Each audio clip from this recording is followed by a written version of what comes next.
The only people who don't want to disclose the truth are people with something to hide.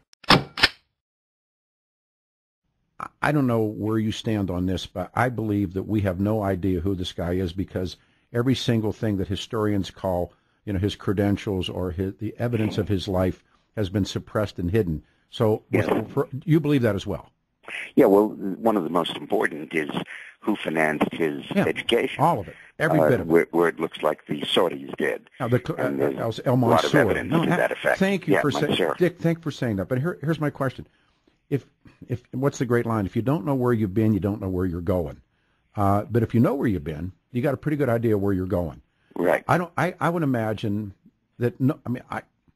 His past has been so suppressed and hidden, and there's so many people that talk about Islamic influences and things that he has said. Does he have a foot in that world? Yeah, well, of course he does. Of course he does. But I think that, as you point out, he's a lame duck. And I believe that this whole business of, you mentioned they hate each other, the Clintons and the Obamas. I think that a lot of that is staged. I think that we have to understand that Hillary is cut from the exact same cloth. Oh, yeah. You're going to have two Saul Alinsky presidents back to back.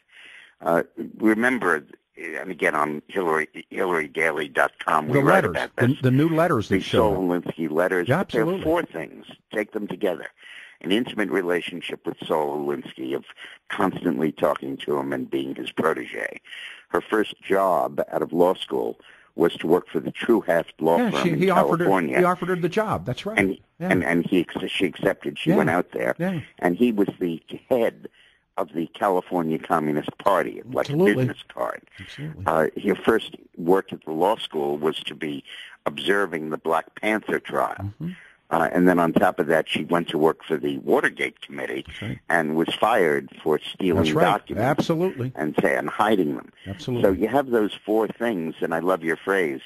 To know where you're going, you have to know where you've been. Yeah, historians tell us that. You know where she's been.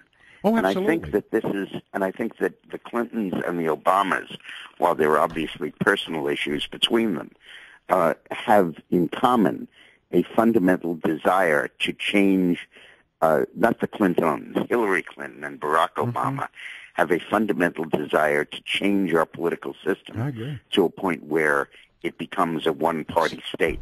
Not Bill, but Hillary. Let me just ask you as a final question. What would happen in this country if the truth of this man's life, Barack Obama, were ever brought to the surface? I think it would be a real national denouement, which still may come, Peter. I believe that there's a very good chance that when we look back at Barack Obama's presidency, the legacy will be the Great Depression of 2015 and 16. I think we're approaching a serious chance of a major stock market crash, followed by a gigantic recession. And I think that it's entirely possible that we'll be reviewing history with that in mind. But I think that just as we've gone through, it's funny, former presidents and dead presidents have periods where people love them and hate them. Thomas Jefferson had a rough ex-presidency. Indeed. And I think that Barack Obama is going to have a very tough ex-president. The only people who don't want to disclose the truth are people with something to hide.